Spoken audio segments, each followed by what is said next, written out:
Château-Landon a un patrimoine considérable.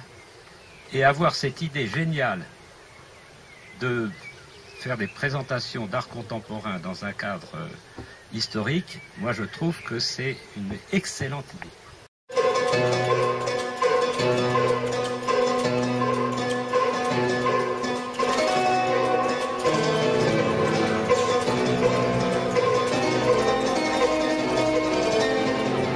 Et quand j'ai vu ce mur, j'ai dit stop, moi je veux ça.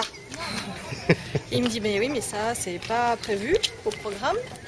Et puis du coup on a demandé l'autorisation au propriétaire et puis j'ai eu le droit d'investir le mur.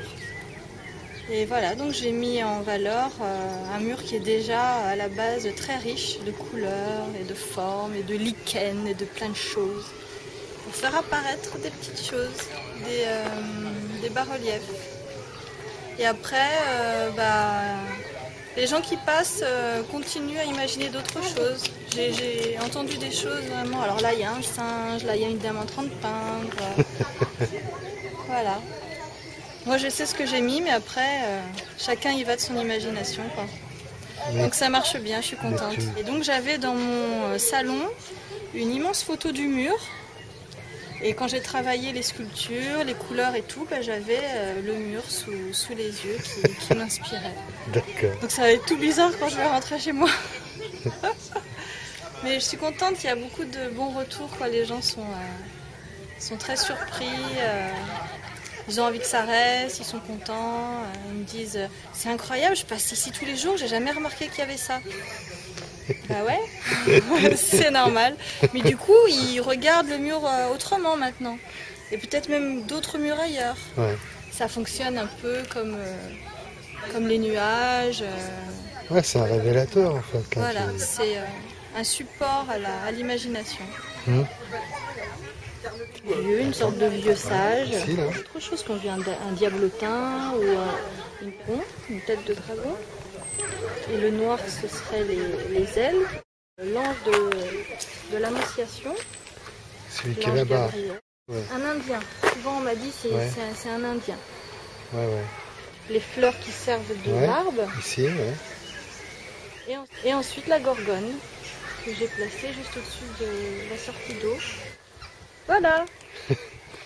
Merci beaucoup. Merci aux éphémères. À bientôt. Oh, c'est super.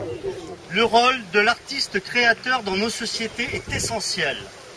Par son regard neuf et libre, ses engagements, ses utopies, mais aussi sa lucidité, il a le devoir de provoquer le questionnement et d'ouvrir au dialogue.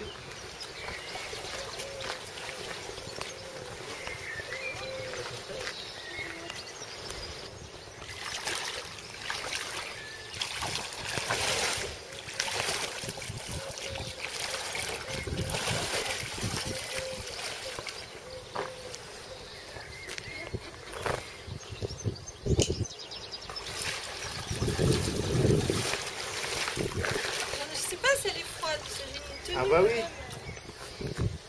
C'est vrai que ça fait vraiment partie du truc du lieu déjà. Ça s'est vraiment mis en place et ça demande qu'à rester. Hein.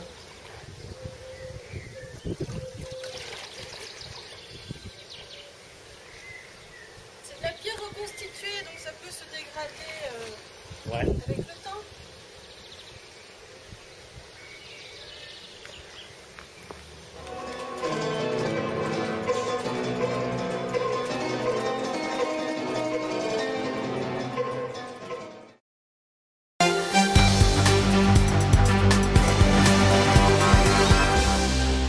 Nous partons maintenant à Château-Landon, c'est entre ville et campagne, en Seine-et-Marne, où depuis 3 ans se retrouvent des artistes pour une exposition éphémère, des œuvres qui ne sont donc pas faites pour durer. Federico Nicotra et Hervé Gutmann nous y emmènent.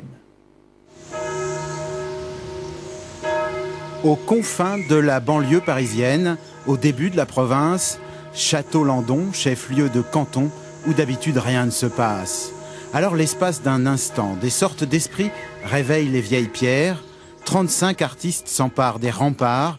L'espace d'un instant, le monde rural rencontre l'art contemporain. L'art contemporain s'adresse à tout le monde. L'art en général est fait aussi pour provoquer, pour poser des questions.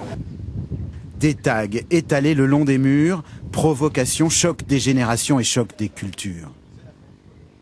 Mon point de vue, c'est que j'y comprends rien et que ça, pour moi, ça représente un grafouillis que je faisais quand j'étais à l'école sur mes cahiers de brouillon.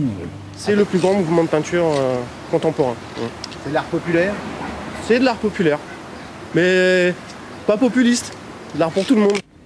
Faut-il faire parler les murs? Inspirés par Michel-Ange, Sigrid leur sculpte des figures mythiques. La méduse, c'est donc un personnage mythologique qui pétrifie du regard les gens qui croisent son regard. Donc c'est aussi une métaphore de l'image et de l'art en général. C'est-à-dire que lorsqu'on regarde une œuvre d'art, elle vous renvoie quelque chose, elle vous regarde aussi. Et au pied du mur coule le fusain, nom prédestiné pour la petite rivière qui métamorphose le peintre en sculpteur. Entre la lune et la terre, Laurent invente le visage de l'eau.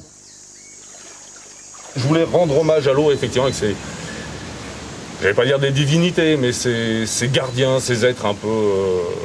c'est un côté paganiste, en fait, un peu païen. Après 4 jours, l'espace d'un instant, les artistes s'en iront. Ils laisseront derrière eux la petite ville et ses interrogations. C'était là le sens caché derrière la lettre de l'art éphémère.